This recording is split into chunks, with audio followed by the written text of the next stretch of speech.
Good morning, good afternoon, good evening, wherever you are, and thank you for stopping by once again. As I speak to you, some 6,000 emails are going out from the Retirement Wave site, carrying the latest newsletter to their subscribers. Now, many, or some at least, of you are subscribers, and you should be receiving it if you haven't already. You should get it very soon. However, in any event, if you're not a subscriber, if you don't get it, one thing or another, you will find a link to it down below this video. I promised to come on and tell you when it was ready, and here I am telling you that it's ready. We have just gone through and are continuing to go through one of the most interesting periods in Panamanian history. I think it's going to be something that's going to be remembered for a long time. And it's not scary. I'm not the least bit frightened at all. People say, well, there have been big demonstrations. Yeah, they have been. I stood at my balcony looking out at to see how large they were as they passed my condo. And wow, I'm very impressed. I've never seen any quite so large. So I went down to join to see what was going on. Everybody's friendly. Nobody is. These are people, they tend to be young adults because we have a lot of those in the country. But they're not angry with expatriates. They're not even thinking about that. They are concerned with each other. They are having a national conversation. It can be a little loud once in a while, but that's the way these things have to be sometimes. Sometimes you have to shout to be heard. It can't stop here. It has to go on. There are other steps that have to be taken if we're to see successfully the changes that people seek. But we haven't broken our traditional habit.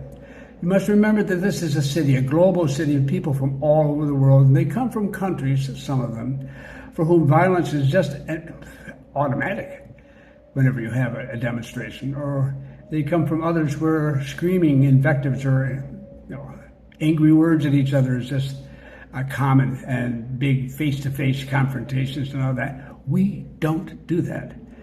And as a result of that, I've had some people I really dislike very deeply who will say to the public that Panamanians are submissive, that they don't care. They're not awake. They're not really seeing what's going on. And why are they submissive? Because they are not doing what that person thinks they should do and would do in their society. Well, tough luck. Grow up. Welcome to Panama. As long as we continue to do things in the way that they have been done in the past, we're going to be okay. No one's going to get killed, God forbid, and nobody is. You have to be here. I watched, and the crowds go on past my condominium, and I was amazed at the thousands of people involved. It's really true. And then I went out, and of course, had to go see them, be with them. Nobody has any problem with me. Nobody's angry with me. They're not angry with you. You can come and go as you see fit. You may take longer to get from point A to point B because of traffic, snarled up, but that's going to have to stop at some point. By the time you get here, it probably is going to be history. But the critical thing to understand is that, no, we're not falling apart. We're coming to terms with each other, so to speak. Especially the citizens themselves. The people who will determine the future of this country do not include any of us, people like myself. We are residents. We have a responsibility to be supportive, and at least if nothing else, not to get involved in any negative fashion. However, they are the ones who make the decisions. And I express it, I talk about it in the report that I've just sent out, along with all the other news I typically send out. There's a lot of good news going on here, too. But this is an issue of corruption, and it is a fundamental issue at stake. It's not really about a mine. It's about corruption. And it needs to be spoken, needs to get out in public, and it is. And these folks have made it clear.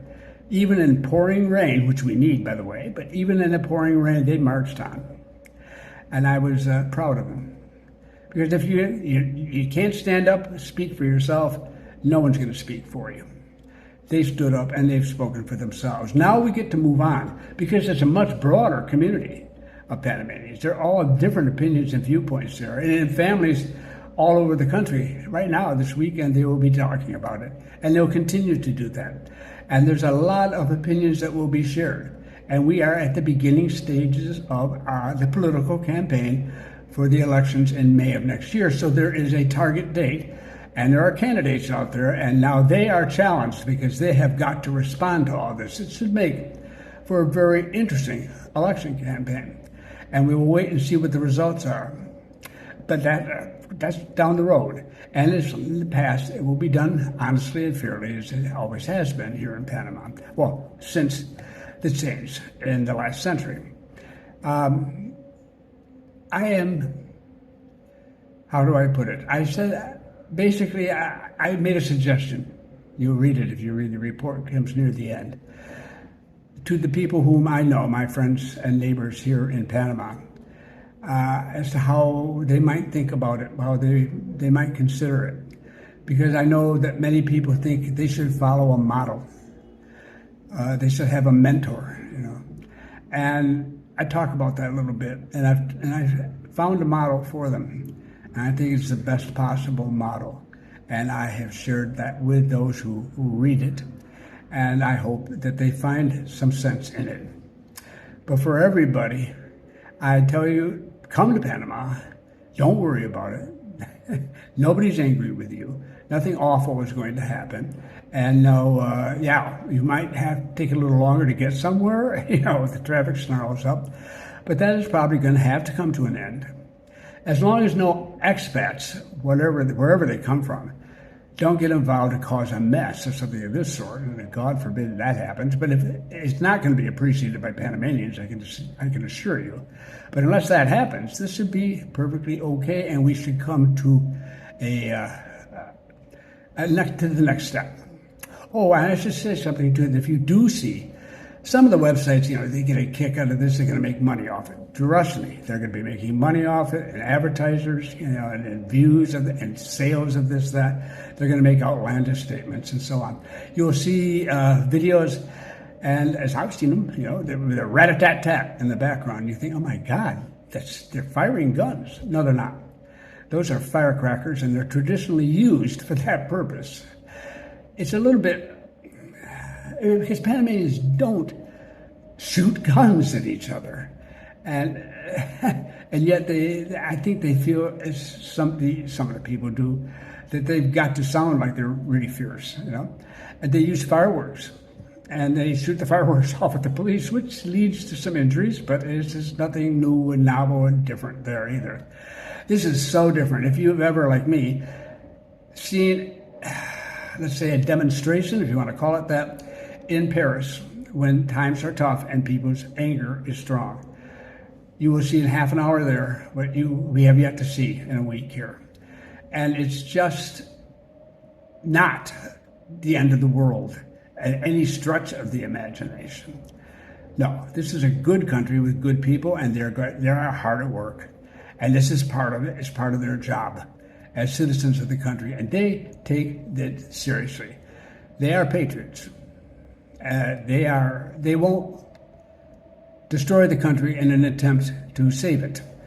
They will rally. We will find a way through this. I have great confidence, and I will be there, as I'm sure other expats will be, to cheer them on.